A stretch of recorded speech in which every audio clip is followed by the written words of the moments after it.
ver un tema. Yo quiero iniciar diciendo que tenía toda la buena intención de terminar el día de hoy con esta serie, pero tengo que confesar que no puedo, que el tema que vamos a empezar a ver hoy es demasiado importante, si bien es cierto que aún así lo vamos a comprimir, pero es demasiado importante como para tratar de reducirlo a una sola sesión. No podría en una hora, y ustedes no me aguantan 3 horas o 4 de un jalón. Entonces voy a tener misericordia de ustedes y poder, con la ayuda del Señor, tratar de desarrollar esto, porque vamos a estar hablando de los efectos, de la evidencia, de la importancia de la resurrección de nuestro Señor Jesucristo, ¿sí? Por el sencillo asunto de que su resurrección es la garantía de la nuestra, es la garantía de la resurrección de todos los creyentes, pero escuche, es la garantía también de la resurrección de todos los que van a estar con el Señor y los que van a ir a juicio.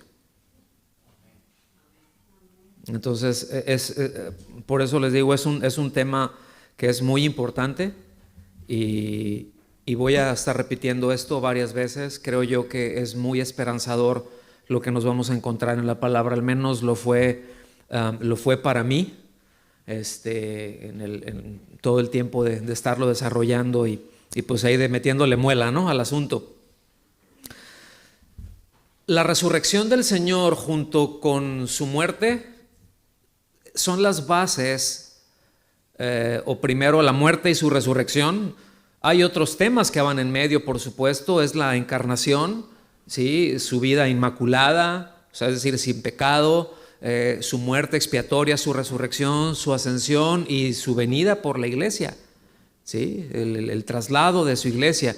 Pero en el tema específico de lo que es la redención, la muerte y la resurrección son bases donde descansa toda nuestra salvación, ¿sí? La Biblia nos enseña que Cristo murió por nuestros pecados, pero también resucitó para nuestra justificación.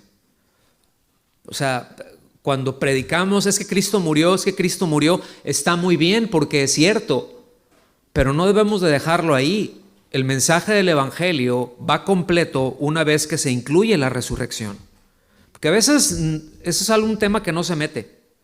Es un tema que muchas veces poco se toca, la muerte expiatoria, y luego nos quedamos ahí con una imagen de Cristo en la cruz. Y ni está en una cruz y ni está en un sepulcro. Está sentado a la diestra del Padre.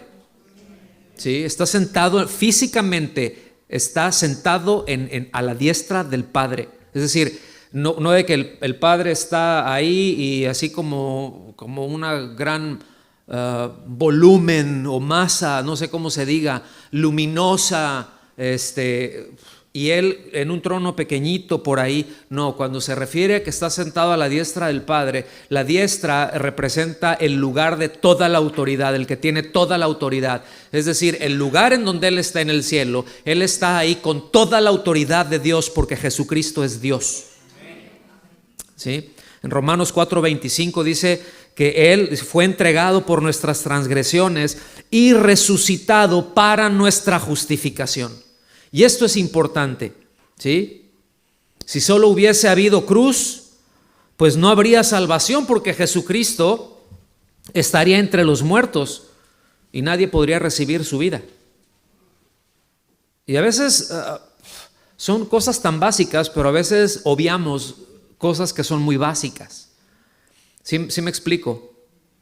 Gracias a Él por su muerte expiatoria, pero es su resurrección por la que podemos ser justificados. Entonces, por cierto, la palabra resurrección es muy interesante porque miren, según el diccionario de la Real Academia de la Lengua Española, resurrección es por antonomasia relacionada con Cristo, ¿sí? Y originalmente resurrección no tenía ningún antónimo, no tenía ningún sinónimo. O sea, resurrección es volvió a la vida. En sí mismo regresó a la vida, punto. Pero sabemos que, bueno, han habido algunas actualizaciones. Yo les he comentado muchas veces que el vocabulario va cambiando y que no es un accidente, que hay cosas, que hay algo que se llama ingeniería social y que se busca hacer el cambio de ciertas palabras, del lenguaje, ¿sí? Porque cuando cambias el lenguaje, entonces cambias los conceptos, cambias la manera de pensar y ahorita casi cuando te dicen una cosa, piensa lo contrario. ¿Sí? O sea, por ejemplo, cuando dicen, esto ya se los he dicho muchas veces, pero es solamente para ilustrar, ¿no? Salud sexual y reproductiva. Ni es salud, es muy sexual, pero no es reproductiva, porque estás hablando del aborto, estás hablando del asesinato de un inocente. ¿Sí me explico? Pero todo el concepto cambia, entonces se hace aceptable y etcétera. Y así como esas, muchísimas cosas. Es necesario cuando vas a cambiar el pensamiento de una sociedad, cambiar su vocabulario, cambiar la expresión. Y esto no es casual tampoco. ¿Sí? En los últimos años han estado habiendo actualizaciones en lo que es nuestro idioma, en lo que ahorita, por ejemplo, ya hay sinónimos de resurrección. ¿Sí? Y bueno, pero ese es todo un tema y ya luego lo veremos en la escuela bíblica. ¿Sí? Cosas más a profundidad. La realidad es que cuando hablamos del Señor, de la resurrección, siempre vamos a estar tratando acerca del reino de Dios, porque el reino está en la persona del rey. ¿Sí? Este rey que murió, que dio su vida de una manera voluntaria, no se la quitaron. Dice, yo pongo mi vida, dijo, ¿verdad? Pero yo la vuelvo a tomar. O sea, no fue en ningún momento como se menciona, ¿verdad? O los liberales, los teólogos liberales. Oh, bueno, es que fue un accidente, la muerte del Señor, pues no tenía que haber pasado, pero pues se metió con los que no se debían de meter, ¿verdad? Y mira cómo acabó. Todo eso es además de ser una herejía, es una pavorosa mentira, porque el Señor, desde antes de la fundación del mundo, Él dice la Escritura que aún antes de la fundación del mundo, el Cordero ya había sido sacrificado. Es decir, ya era algo que Dios la salvación es sí o sí.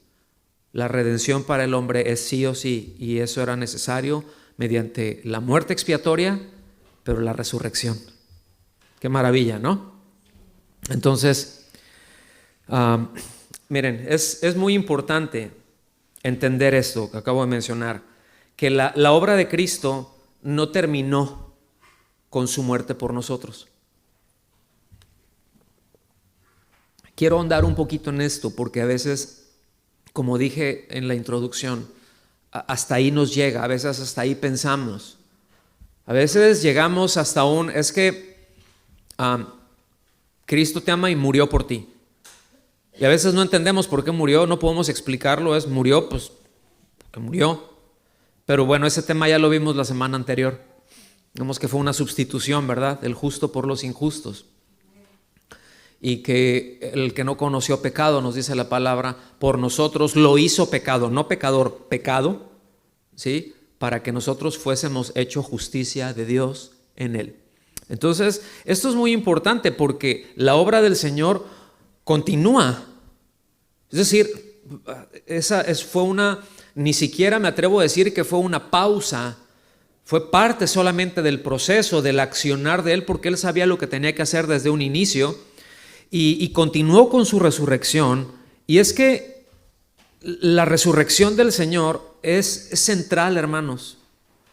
La semana que entra vamos a hablar más acerca de esto. Yo le voy a hacer una pregunta. ¿Usted podría pensar o podría creer que alguien puede ser justificado delante de Dios, puede ser salvo, pero no creer en la resurrección? Es decir, creer que Cristo murió por sus pecados, pero que no resucitó, como Él dijo. ¿Usted qué piensa?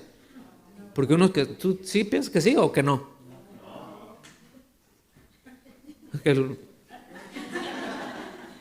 Me confundes. No, no puede. Sí, y lo vamos a ver y vamos a ver por qué también. ¿Sí? Él anticipó que moriría, hermanos, pero también anticipó que resucitaría. ¿Sí? Eso lo hizo no menos de 14 veces. Es decir, con que Él nos los dijera una sola vez es suficiente, ¿verdad? Pero esto nos deja ver, por un lado, la importancia que tiene, el peso que tiene, y por el otro lado nos deja ver qué cabezones podemos ser nosotros que no nos entra a la primera,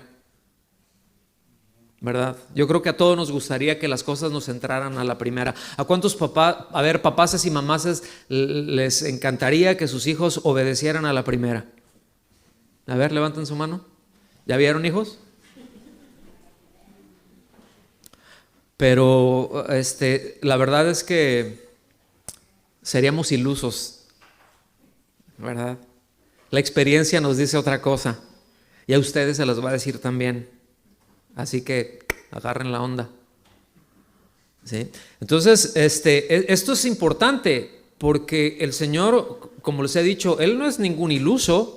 Es decir, Él no tiene falsas expectativas, Él no aprende.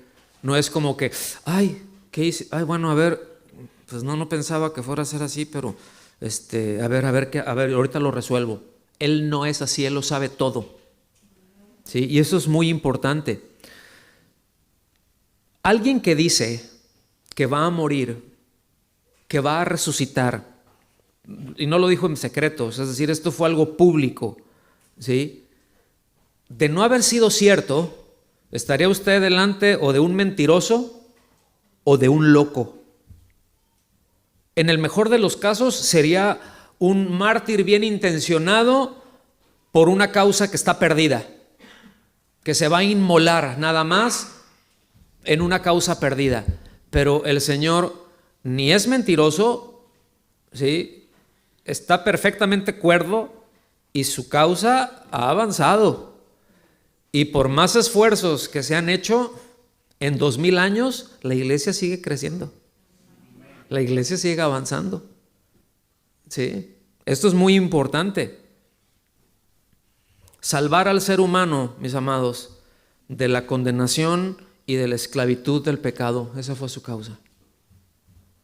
Y Él sabía que necesitaba morir por nuestros pecados en sustitución nuestra, pero resucitar también al tercer día, como lo mencionó. Yo les voy a pedir que vengan a Mateo, ahí al capítulo 28. Y miren, Mateo, vamos a leer del versículo 1 al 10. Yo se los voy a leer en la Nueva Versión Internacional.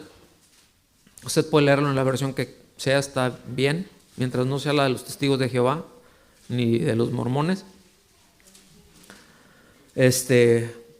Porque esa sí está mutilada y torcida.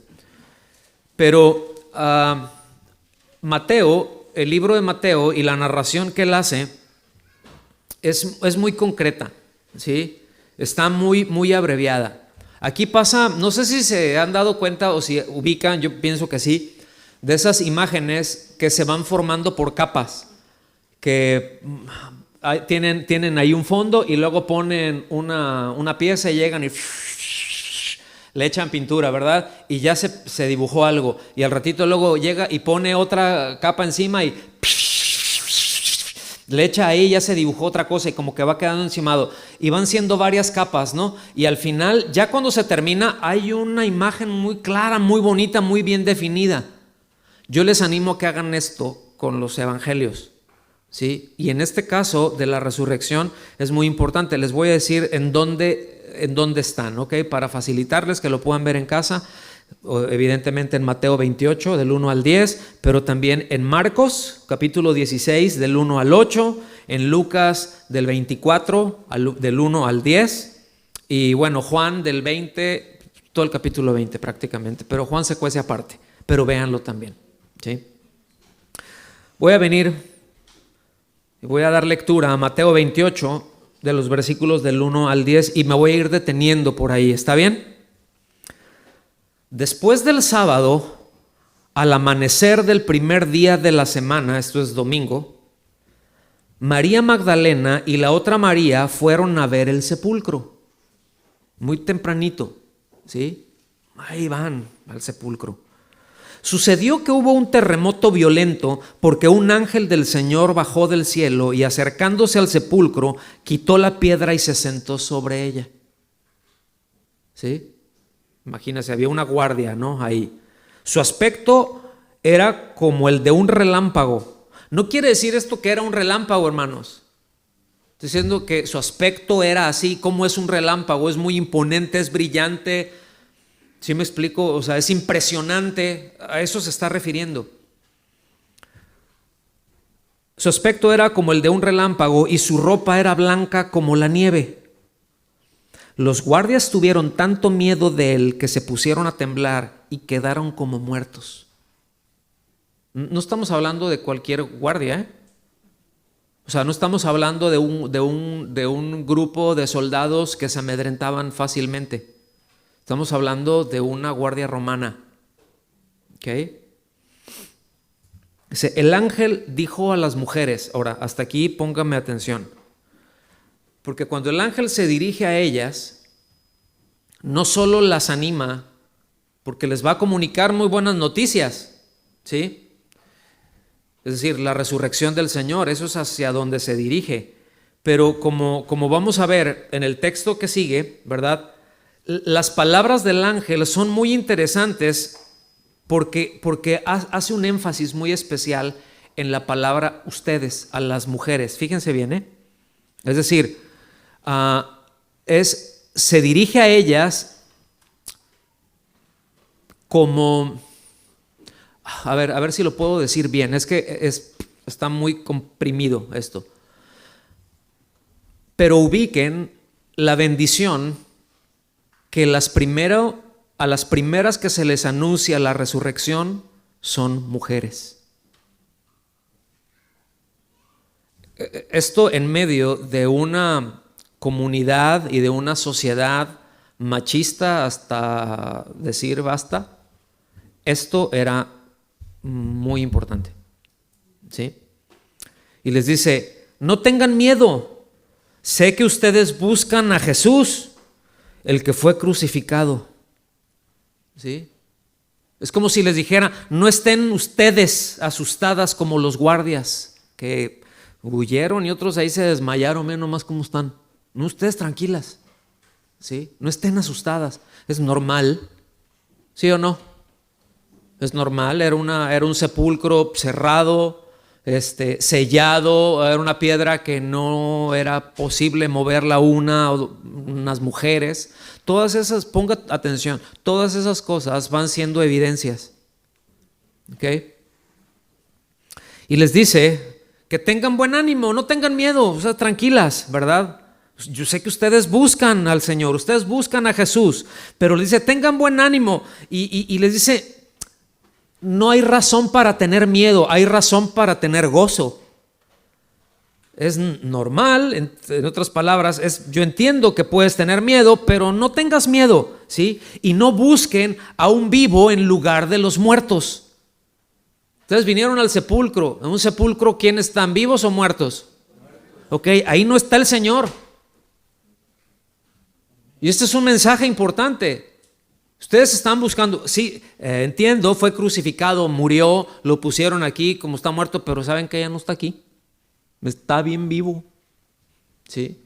Y ya eso, es algo bien impresionante, porque Lucas en el capítulo 24 del versículo 5 al 7, se los voy a leer, dice de la siguiente manera, vean el énfasis que pone: asustadas se postraron sobre su rostro. Pero ellos, porque aquí ya menciona que eran dos, pero ellos les dijeron, ¿por qué buscan ustedes entre los muertos al que vive? A ver, ¿por qué buscan? Vamos a detenernos tantito y vamos a meditar en esa pregunta. ¿Por qué buscan ustedes entre los muertos al que vive? ¿Qué es lo que estaban pensando ellas? Que estaba muerto. Y todo lo que les había dicho esas 14 veces de que iba a resucitar al tercer día, ¿qué pasó? Se nos olvidan las cosas a la hora del trancazo. Sí, Y a veces a la hora de la situación difícil ya no lo tengo presente, y haremos muy bien siempre de tener presente lo que Dios nos dice. Ay, pastor, pero todas las cosas. Pero es que yo no puedo, exactamente, pero tenemos al Espíritu Santo que inspiró esta palabra, que vive en nosotros y que nos puede recordar, porque esa es su función. ¿No dice que nos recordará todas las cosas que nos ha enseñado el Señor? Bueno, pero hay que estar en comunión con Él. Si ando todo distraído, si mi mente y todo el enfoque de mi vida está centrado en quién sabe dónde, pues seguramente se me van a pasar muchas cosas. Seguramente. Entonces, ¿por qué buscan ustedes entre los muertos al que vive? No está aquí. Y le dice, ha resucitado. Aquí no lo van a encontrar, en otras palabras. O sea, vinieron, podría casi decir, pues no sé para qué vinieron. ¿Sí? No sé por qué vinieron. Y dice, recuerden lo que les dijo cuando todavía estaba con ustedes en Galilea. Recuerden. O sea, esto no es algo nuevo. Esto es algo que ya sabían. Esto es algo que ya se les había dicho. Recuerden. ¿Qué fue lo que les dijo? El Hijo del Hombre tiene que ser entregado en manos de hombres pecadores y ser crucificado, pero al tercer día resucitará. O sea, primer día viernes, segundo día sábado, tercer día domingo. ¿Ok? Entonces, fíjense qué importante es que prestemos atención a cada palabra, hermanos. Ninguna palabra que está aquí está de más. Ninguna palabra está fuera de acomodo, vamos a decirlo. ¿Sí? Haremos bien en prestar atención a los detalles. Vamos a regresar allá a Mateo 28, el versículo 6. Mismo pasaje, acuérdense, es un pasaje paralelo, ¿sí? Pero es como se van formando esas figuras que les mencioné, ¿no? Acá, échele otra capa, ¿verdad? Dice, no está aquí, pues ha resucitado, tal como dijo. Diga conmigo, tal como dijo. Tal como dijo. Otra vez. Es que el Señor actúa por las cosas que Él ha dicho, no por las cosas que nosotros creemos que Él es capaz de hacer. Por eso es tan importante que en todas las cosas que hagamos tengamos una palabra de Dios para hacerla. Si no tenemos una palabra de Dios para hacerlo, no nos metamos en problemas. A veces pueden haber buenas decisiones, cosas que nos parecen bien, que pueden estar de acuerdo a lo que Dios dice, que es algo incluso bueno, fíjense, que no hay ninguna falta en ella, o sea, todo eso está muy bien. La pregunta no es si está bien, si está mal, la pregunta es, ¿qué te dijo Dios al respecto? Es que me voy a cambiar de trabajo. ¿Y qué te dijo Dios? O sea, ¿te dio paz? No, bueno, es que la verdad es que no, pues yo creo que sí, porque no me ha dicho que no, pero ¿ya le preguntaste? Bueno, es que yo he estado orando mucho. Es que yo he estado pidiendo mucho. Es que he estado rogando mucho. Tengo mucho tiempo orando. Ahí está, ya, pues ya se abrió la puerta. Gloria a Dios, aleluyita. Y hermanos, y eso no es razón. Yo puedo orar mucho. Lo importante no es qué es todo lo que yo digo. Lo importante en la oración es qué Dios me dice a mí. Lo importante es qué es lo que Él me responde. Porque yo puedo tener un siglo orando por una cosa y el Señor me dice, pues no, pero es que yo quiero, pues no, y hazle como quieras, pero no, o sí, o al rato. El Señor siempre contesta, ¿sí? Nomás que a veces nos contesta no, y no nos gusta, entonces me tienes que decir que sí. Y ahí estamos neciando. Entonces, como ya se abrió la puerta, yo asumo que eso, que como ya se dio, como yo quería, como a mí me gustaría, entonces ya Dios me está diciendo, ya aprobado. Y muchas veces, escuchen bien, muchas veces la puerta se abre y no es sino porque nuestra necedad la empuja y Dios permite que atravesemos para ello, o a través de eso. Y aún en medio de eso, aquello que estábamos neciando ahí, Dios lo puede utilizar para juzgarnos, para darnos una tremenda revolcada y permitirle aún al diablo que nos ponga la mano. ¿Me está siguiendo? Entonces esto es muy importante. ¿Qué es lo que el Señor dijo? Por eso dice, ha resucitado tal como dijo. Es decir, algo tan importante no quedó sujeto al, bueno, ¿tú cómo lo entiendes? ¿Tú cómo lo interpretas? ¿Tú qué piensas? Bueno, pues yo pienso que esto así, pues dijo que resucitó, pero pues también resucitar es pues darle vida a algo, a una idea, a un sueño. Hay movimientos teológicos que se han movido así, que han nacido así, No me voy a tener ahorita ahí, estoy tentado de hacerlo, pero si no me voy a desviar y en lugar de terminar la siguiente semana, vamos a terminar por allá de diciembre. Entonces, no está aquí, pues ha resucitado, ese pues es muy importante, tal como dijo. Dice, vengan a ver el lugar donde lo pusieron, vengan para acá. ¿Sí? Y hay vean otros de los evangelios. Y cuando ellas entran, ¿sí?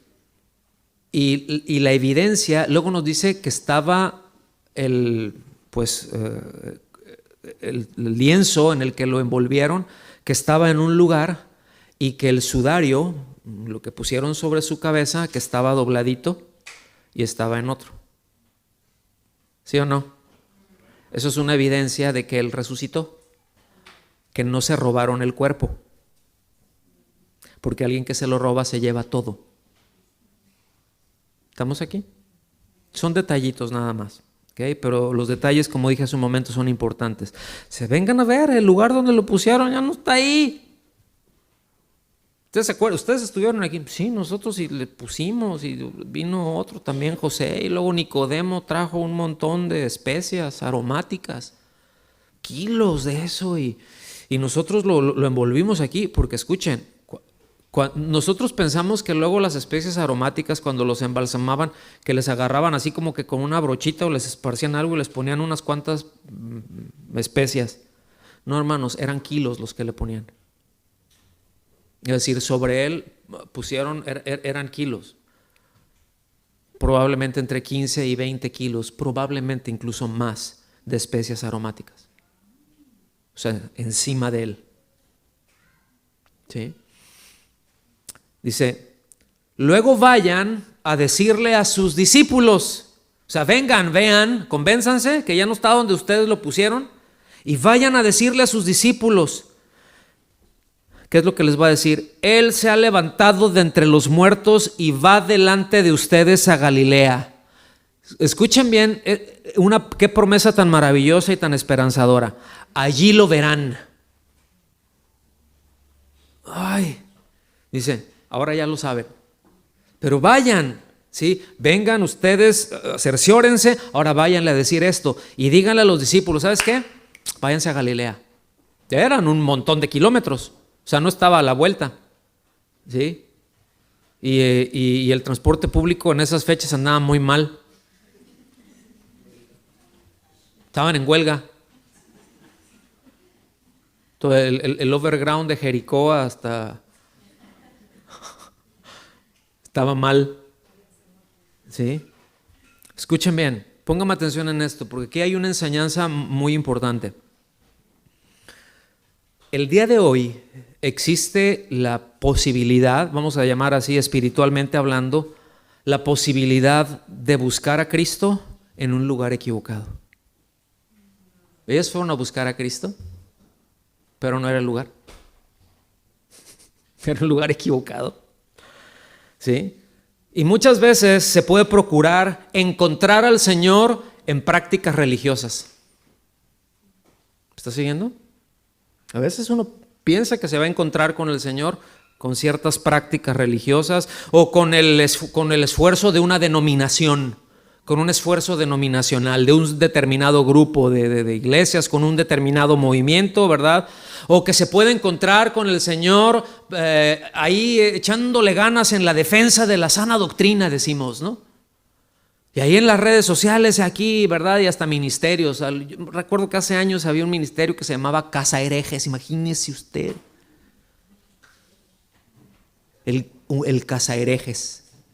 Dios de mi vida. O sea, no tenía que hacer el tipo. Y yo sabía quién era. ¿Sí? Y andaba sacando esto y ¿verdad? Ahí no está el Señor. Aferrarse a las costumbres y a las tradiciones que se heredan, ahí tampoco está el Señor. ¿Sí? Todas esas cosas, todo lugar sin la presencia y sin la acción del Espíritu Santo, escuche bien, es un lugar de muertos. Así.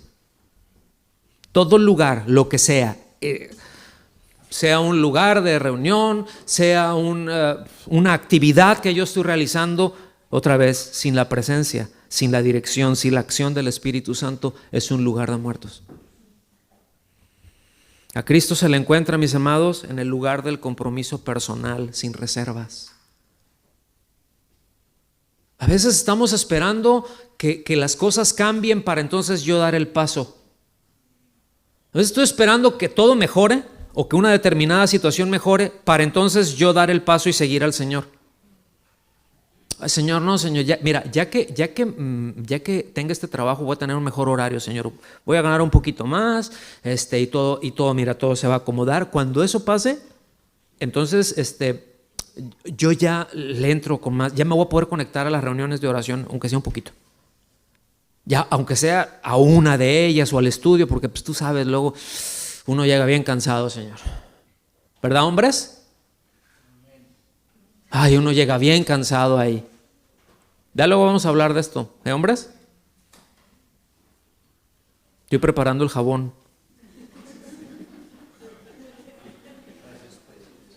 Las especias. Bien.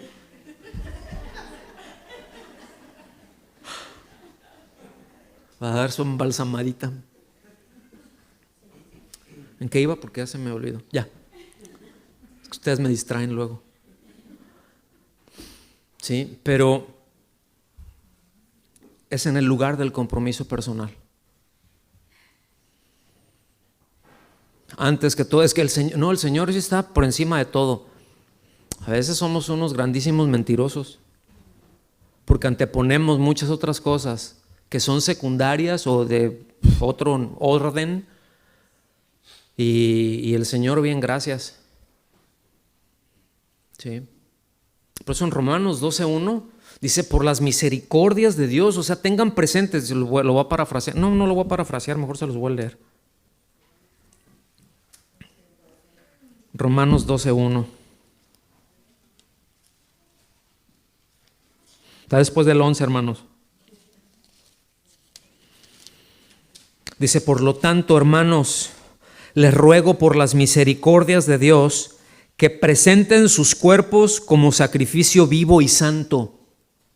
Aquí sus cuerpos es toda su vida, ¿sí? Toda su vida, todo su ser como sacrificio vivo y santo, aceptable a Dios, que es el culto racional de ustedes. O sea, es la devoción más inteligente. Una lectura alterna puede ser así. Es lo más inteligente, devocionalmente hablando, es lo más inteligente, es lo que corresponde.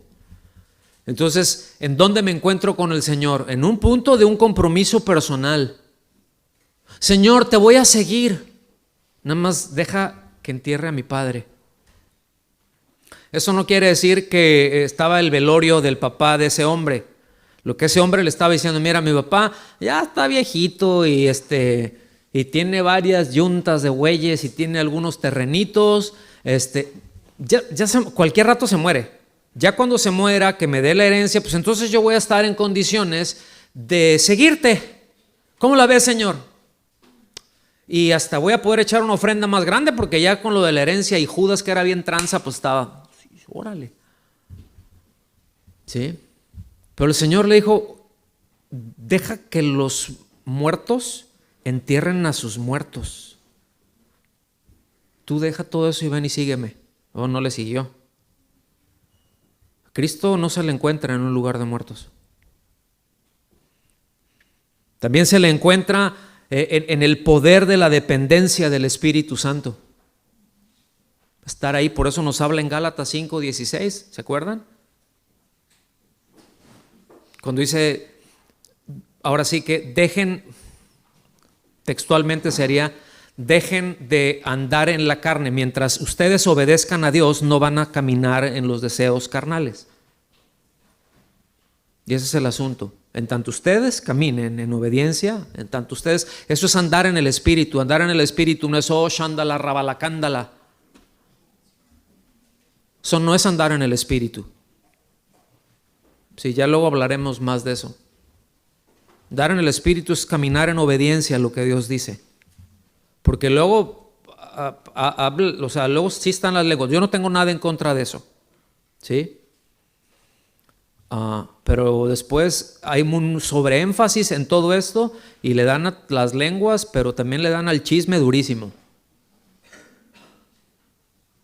No sé si me estoy dando a entender, hermanos, que hay un equilibrio, hay un balance, pero sobre todo tenemos que trazar bien las escrituras, que es lo que la Biblia dice. Entonces, andar en el Espíritu es andar en obediencia. Ahí me encuentro con el Señor, andando en obediencia con Él. En el lugar de la confesión, ¿sí?, de la profesión,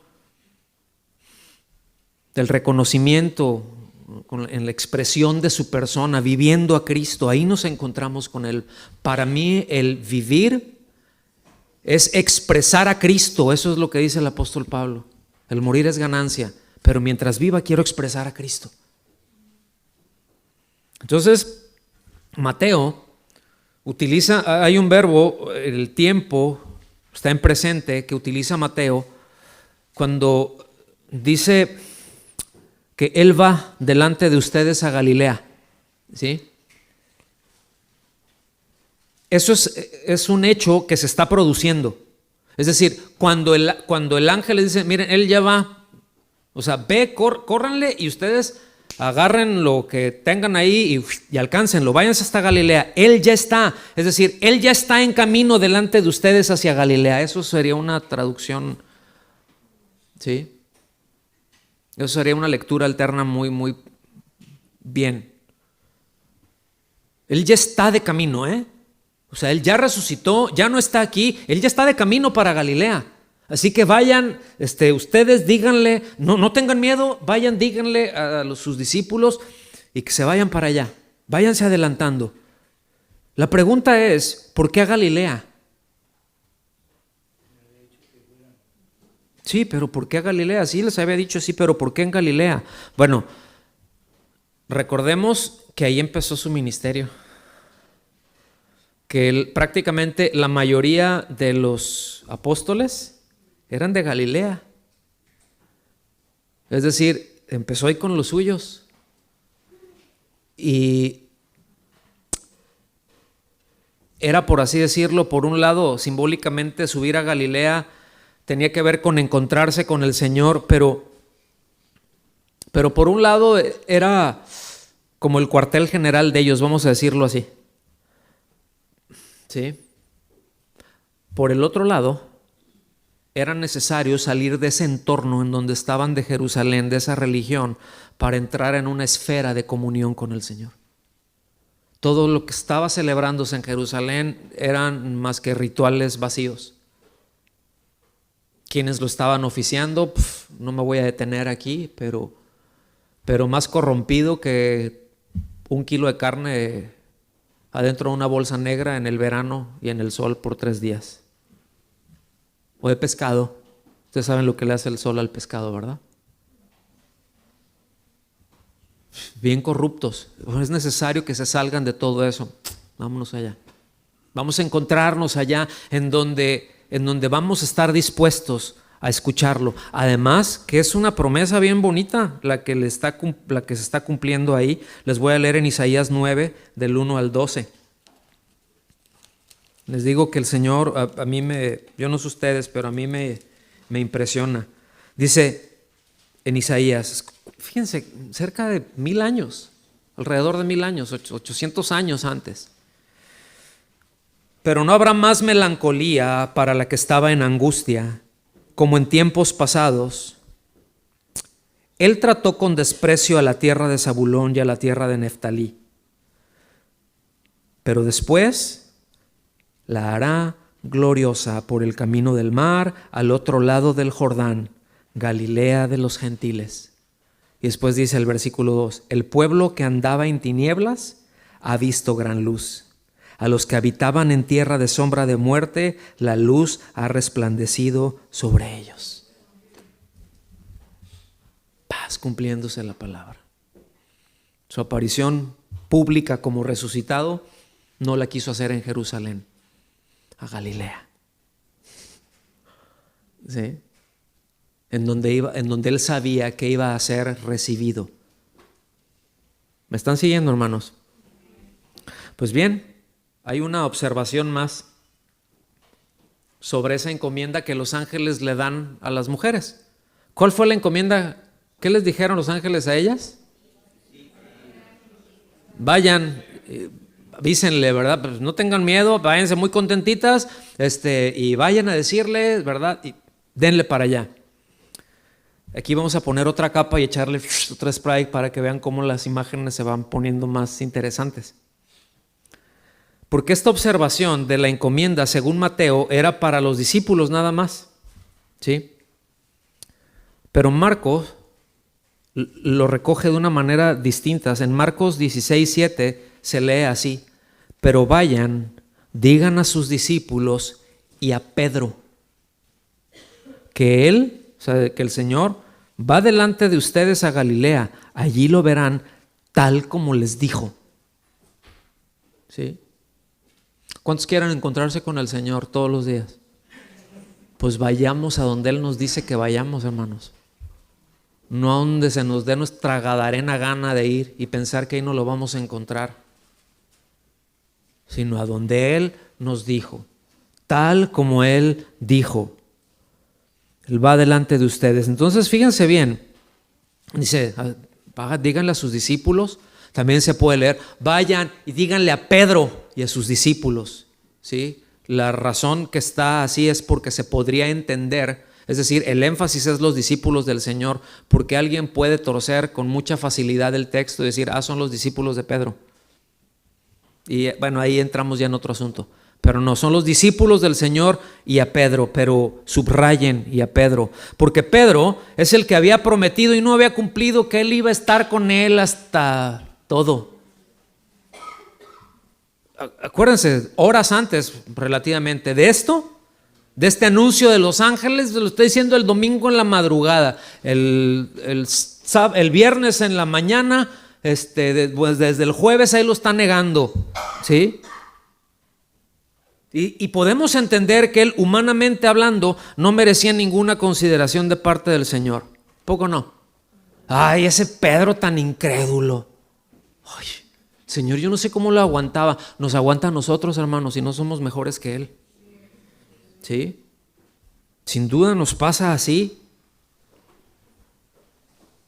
Sin embargo, ponga atención. Él se había arrepentido, ¿verdad que sí? Es decir, cuando él... Esa escena a mí me conmueve mucho, me confronta conmigo mismo. Es como cuando me veo en el espejo y digo, qué gordo me caigo. ¿A usted no le pasa así? Gracias. Pero a veces, porque te deja ver, ¿no? Y te deja ver esas partes en donde fallamos con mucha facilidad. Pero sin embargo, aunque él se había arrepentido, cuando encuentra su mirada con el Señor, cuando lo vio y el Señor lo ve, dice que lloró amargamente. Y yo no sé si desde ese momento hasta el domingo todavía seguía, pero contento no estaba, seguramente. Sí, contento no estaba. Es muy posible que tuviera en su alma una sombra de culpa y de duda por todo lo que haría el Señor con él ahora. ¿Sí?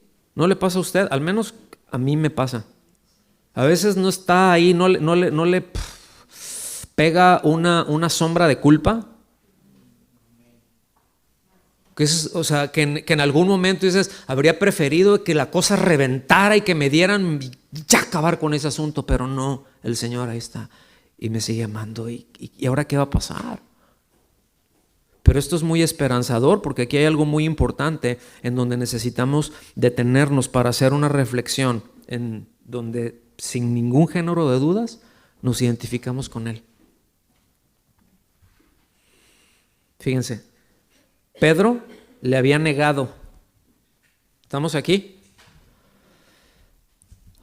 no tenía por qué dudar del perdón que el Señor le había otorgado. Él se arrepintió. Él sabía que si yo me arrepiento, el Señor me perdona. ¿Estamos aquí? No había tenido la oportunidad de ir y decírselo, pero su palabra me dice que si me arrepiento, que si me vuelvo de mis malos caminos, me estoy dando a entender, hermanos. Todavía no había tenido oportunidad de hablar con el Señor. No tenía presente la resurrección, no era algo que tenían presente. Estaban confundidos, deprimidos, ¿sí? Y repito, él le había negado. Y esto es algo que tenemos que considerar para nosotros, porque ¿se acuerdan que algunos de nosotros luego ya tenemos bien afónico al gallo? Ya nada, ¿sí? Ni un kikiriquí le sale. Entonces, por eso es que todo cuanto rodea a la obra de Dios siempre va a ser en un entorno de gracia y de misericordia. Sí, rectitud, porque gracia y misericordia, miren, gracia no quiere decir haz lo que quieras, que no pasa nada y no hay consecuencias. Hay consecuencias y a veces duran toda la vida. Pero en medio de eso, ahí está la gracia y la misericordia de Dios dándonos la capacidad para sobrellevarlo cuando lo enfrentamos con integridad. ¿Me está siguiendo, hermano? Y Pedro estaba en esas condiciones. Pedro estaba, pues ya estoy arrepentido, pero cómo quisiera hablar con él. No sé qué tantas cosas le habrán pasado a Pedro por la cabeza. Deténgase usted a pensar, o mejor dicho, a recordar. ¿Cuántas veces hemos metido la pata hasta el cuello? Hemos ofendido al Señor y a todo lo que se le tercie, ¿sí? Y hay ese momento en donde,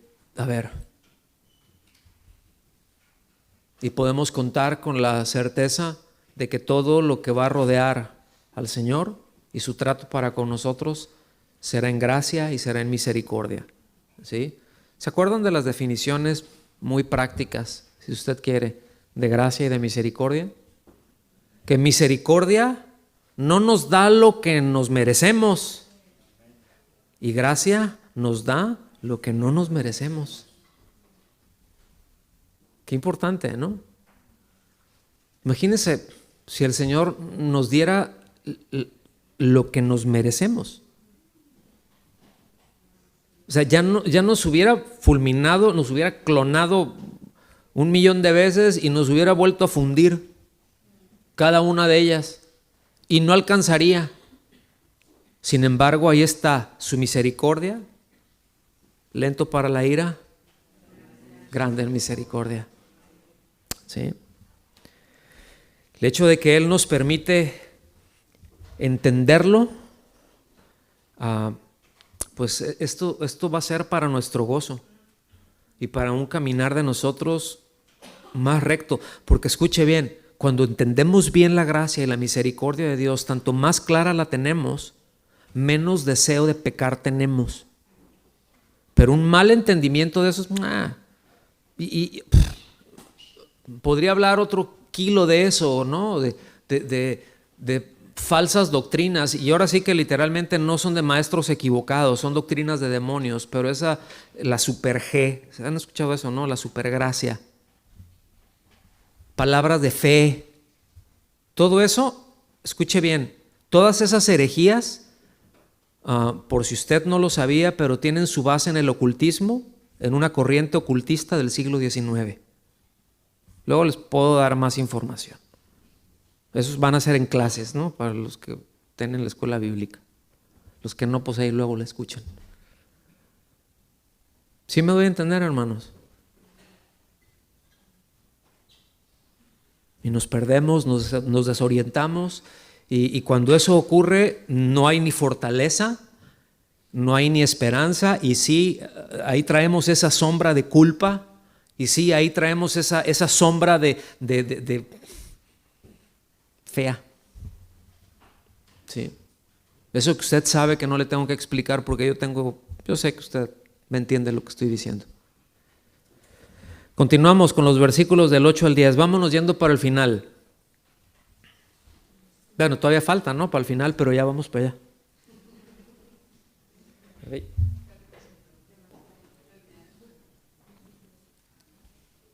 ¿Estamos aprendiendo algo?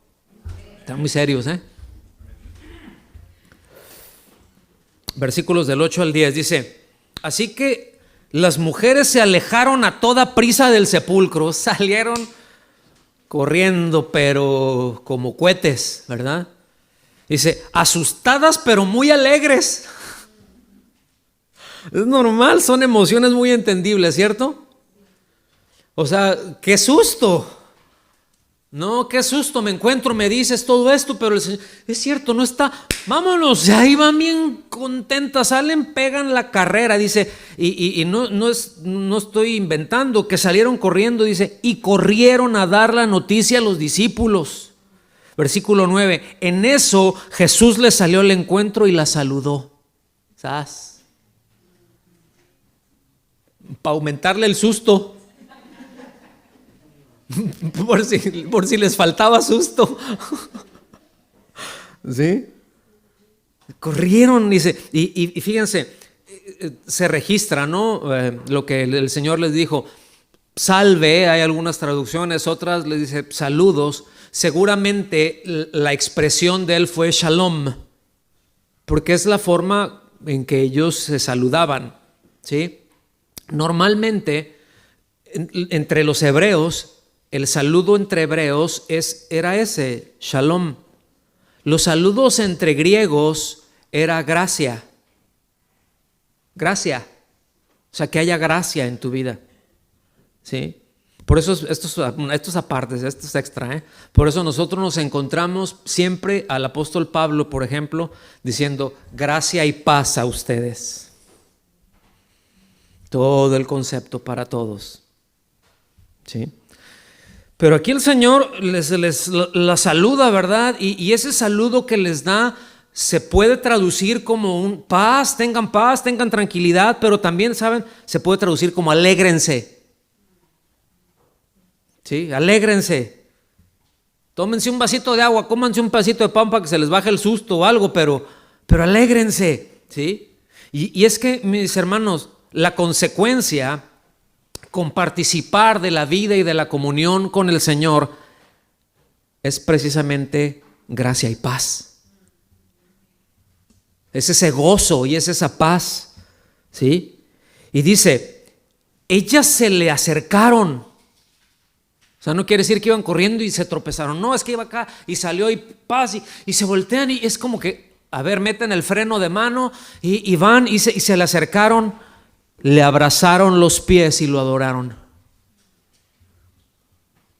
¿Se acuerdan que Juan también dice esto, ¿no? Y que el Señor les dijo, suéltame, ¿sí? Porque todavía no he ido.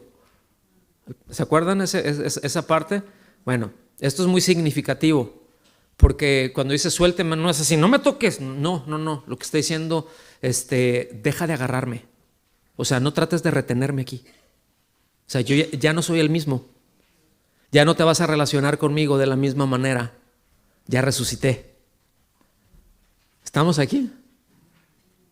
Todo el panorama ya cambió. Ahorita va a ser bien distinto. Y esto a mí me llama mucho la atención porque al estar viendo, hay una parte bien hermosa en que algunos antiguos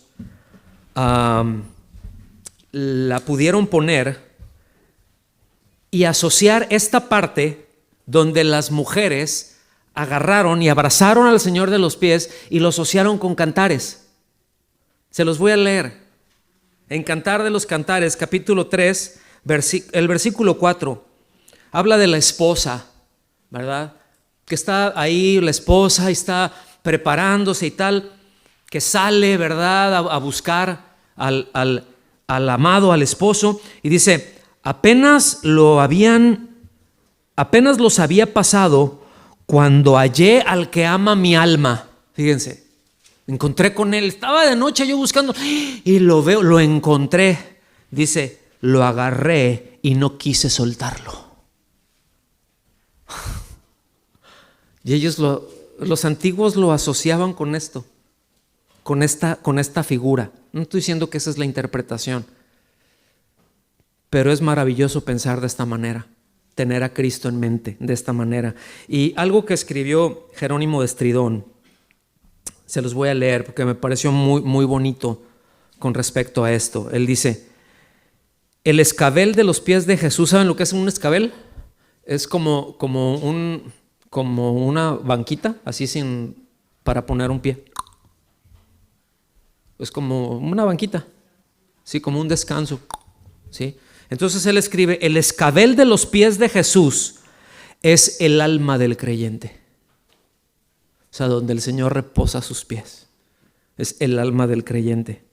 Dichoso aquel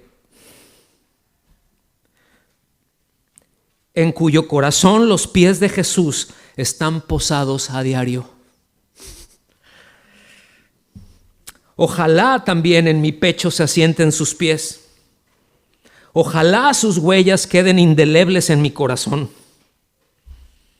Ojalá también yo pueda decir, como la esposa, lo agarré y no quise soltarlo. Qué maravilla, ¿no? Todas estas emociones ahí. Y es que nuestra paz y nuestro gozo, hermanos, descansan en Jesús resucitado. El que fue a la cruz, gloria a Dios, ¿no? Ocupó nuestro lugar. Pero del que resucitó, recibimos la paz y el gozo. ¿Sí? Con razón el apóstol Pablo les dice a los tesalonicenses, gócense siempre. Con razón podemos ver ahí una carta a los filipenses en donde es la carta del gozo, les llaman la carta del gozo del cristiano. ¿Sí? Ahí él, alégrense, gócense, estén contentos, enfóquense, y el enfoque en él, van a ver el gozo que en medio de todas las cosas, el gozo, y ténganlo presente y que haya en ustedes ese sentir, ¿sí? Valórenlo y todas las cosas de este mundo ténganlas por estiércol, es lo que dice literalmente. Pero valórenlo a él por encima de todas las cosas. Ahí viene el gozo, hermanos. Ahí es en donde nos encontramos con él, no en el lugar de muertos, no en los sepulcros, no en esas cosas donde él no está. Y el Señor les dice en el versículo 10, y no tengan miedo. ¿Sí? No tengan miedo, literalmente es dejen de tener miedo. No es un reclamo, los está confortando. Porque sabe que nos da miedo a veces. ¿A cuántos no se asustan? ¿O cuántos se asustan? A ver, más bien, ¿cuántos luego se asustan? Vienen cosas y ¿cómo le voy a hacer? Y nos ahogamos en un vaso de agua. Dicen, no, ya no tengan miedo, o sea, paz. Les dijo Jesús, vayan a decirle a mis hermanos que se dirijan a Galilea, allí me verán. ¿Sí? Vean cómo el Señor nos abraza como su familia. Y debo de decir que esta es la primera vez que el Señor nos llama hermanos, después de haberle abandonado. Después de haberle abandonado, ya es ve y dile mis hermanos. Siempre es a mis amigos, son mis siervos, son mis hermanos. ¿Se fijan? A mí me parece maravilloso.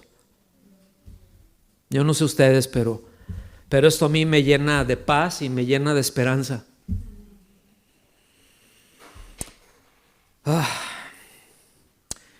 Otro de los antiguos, allá a principios del siglo IV, Hilario de Poitiers, escribe lo siguiente con respecto a estas mismas palabras del Señor. Hace un comentario él. Enseguida, el Señor sale al encuentro de las mujeres alentadas por el ángel y las saluda. ¿Se acuerdan, no? Iban corriendo, pero como con lumbre.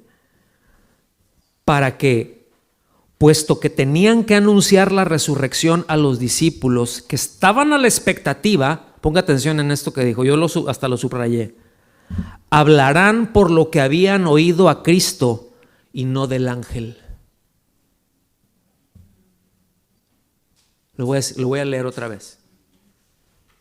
Enseguida el Señor sale al encuentro de las mujeres alentadas por el ángel y las saluda, para que, puesto que tenían que anunciar la resurrección a los discípulos que estaban a la expectativa, hablaran por lo que habían oído a Cristo y no del ángel. Qué gran lección y qué entendimiento tan profundo. Qué detalle tan impresionante.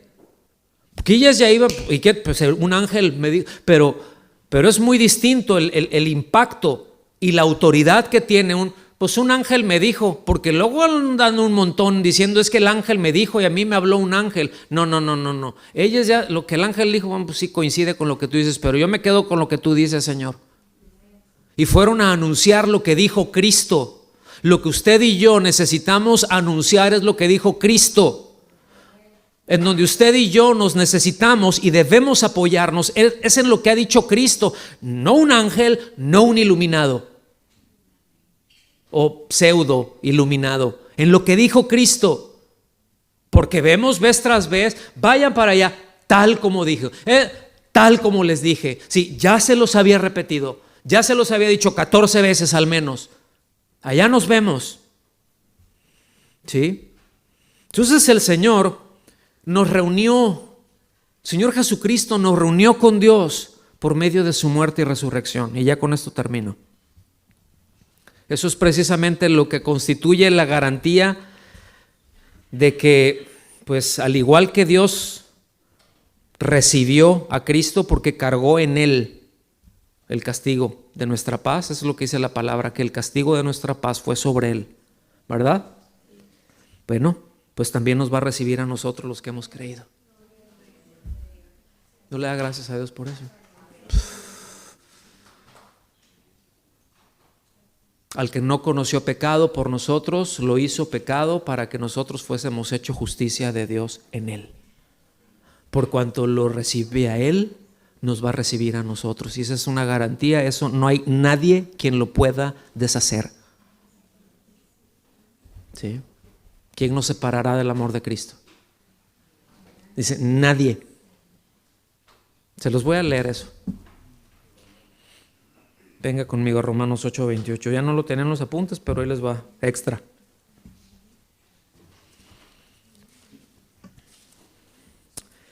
Ya sabemos, ¿verdad? Desde el 28. Voy a leerlo todo. Cobre aliento con esto y con esto concluimos. Y sabemos que para los que aman a Dios, ¿cuántos aman a Dios? Okay. No dice que es para todos, es para los que aman a Dios. Dice, todas las cosas cooperan para bien. Esto es, para los que son llamados conforme a su propósito. Porque a los que de antemano conoció, también los predestinó a ser hechos conforme a la imagen de su Hijo. Escuche bien, aquí no tiene nada que ver, siempre que usted vea por las dos veces que se utiliza predestinar, se refiere únicamente a convertidos, se refiere únicamente a creyentes. ¿Estamos? No hay predestinación a unos para salvación y no hay predestinación a otros para infierno. Eso es un error filosófico, eso es tratar de resolver un punto teológico con un argumento filosófico. ¿Okay? Hay toda la predestinación, hay elección de Dios, pero elección y predestinación son dos cosas distintas. No tiene nada que ver y no me voy a meter ahorita por ahí, no hoy. ¿Sí? Todo lo cuanto es predestinación tiene que ver con alguien que ha creído. ¿Y qué es lo que Dios predestinó? Es decir, ¿qué es lo que fijó, que dijo sí o sí y esto nadie lo echa para atrás? Bueno, precisamente, de antemano conoció, los predestinó, dice, a ser hechos conforme a la imagen de su Hijo. ¿Usted ha creído en el Señor? ¿Usted ama a Cristo? Bueno, su glorificación y el que llegue a ser como Cristo es irreversible. Es cuestión de tiempo y de trato. Por eso entendamos que todo ayuda para bien. ¿Me está siguiendo hasta aquí? Y dice, para que Él sea el primogénito entre muchos hermanos. Aquí el primogénito no está hablando del primero, aquí primogénito está hablando del que tiene supremacía, el que está por encima de todo, está hablando de un lugar, ¿sí? Él está por encima de todos, dice, entre muchos hermanos. Y otra vez, a los que predestinó, a estos también llamó, a los que llamó, a estos también justificó, a los que justificó, a estos también glorificó. Fíjense, todo esto, ya estamos justificados, ¿verdad? El Señor ya nos llamó, ¿sí o no? Ya nos justificó, hemos creído, ¿ok? Pero dice que también ya nos glorificó. Entonces, ¿por qué me duele la rodilla todavía? ¿Y por qué traigo este achaque? Y luego si estoy subiendo la escalera y me detengo y digo, ¿iba para arriba o para abajo? ¿Sí? Pues porque la glorificación es irreversible, hermanos, para los que han creído. Por eso ya lo está hablando como un hecho. Seguimos. Entonces, ¿qué diremos a esto? Si Dios está por nosotros o a favor de nosotros, ¿quién estará contra nosotros? ¿Cuál sería la respuesta? El que no negó ni a su propio Hijo, sino que lo entregó por todos nosotros, ¿cómo no nos dará también junto con Él todas las cosas?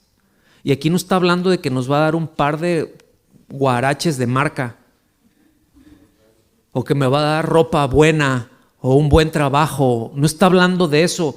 Todas las cosas aquí se está refiriendo a todo lo que tiene que ver y que es necesario en mi vida para formar el carácter de Cristo en mí.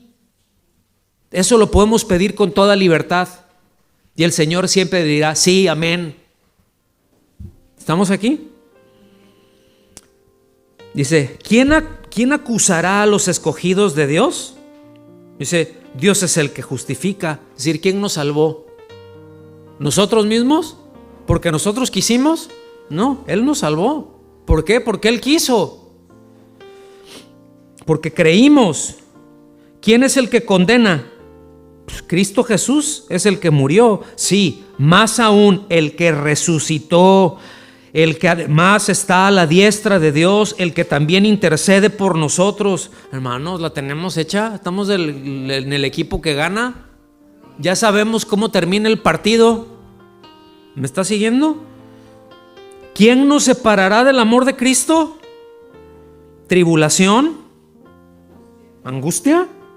¿O persecución? ¿O hambre? ¿O desnudez? ¿O peligro? ¿O espada?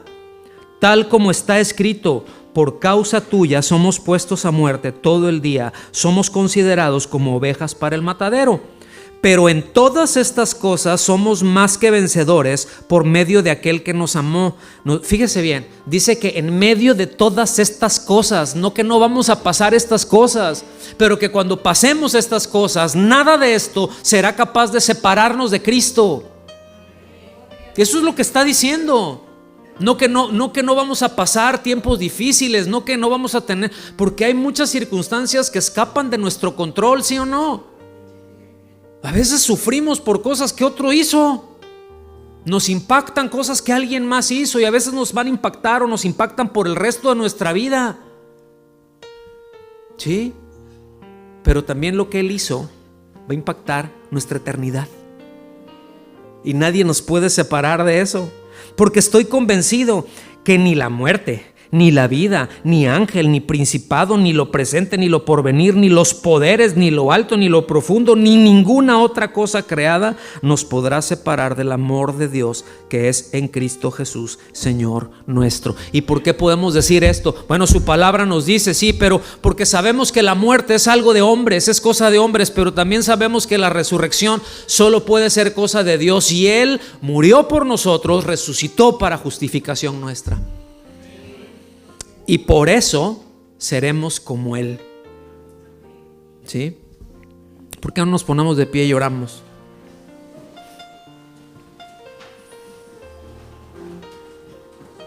Yo espero que hayamos aprendido algo hoy. Que haya podido entrar, aunque sea por ahí, un rayo de esperanza, ¿no? En nuestra vida, de claridad. Que necesitamos asentar esto bien en nuestra mente, en nuestro corazón, y trasladarlo a nuestro día a día.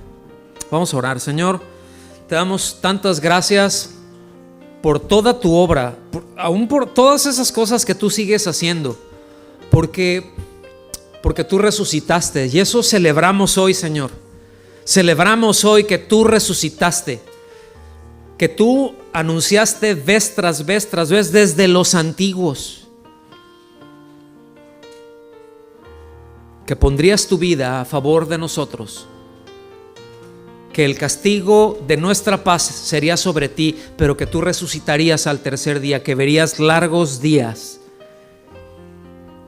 Señor, ayúdanos a comprender el impacto que tu resurrección tiene. Ayúdanos a entender que el hecho de porque tú vives, nosotros también vivimos, y que pueda decir, porque Él vive, vivo yo. Porque Él vive, vivo yo. Y tengo toda la esperanza y tengo toda la confianza, entendiendo que en esta vida estoy de paso, que soy peregrino, y que pueden haber tiempos buenos, tiempos malos, tiempos peores, tiempos preciosos, pero que cada circunstancia va a ayudar y cada circunstancia va a cooperar para que cada vez nos parezcamos más a ti, y que el ser como tú, Señor, eso es algo que nadie puede detener, y que tu resurrección nos garantiza eso. Te damos las gracias, Señor, en el nombre de Jesús. Amén. Amén. Que Dios los bendiga, hermanos. Amén.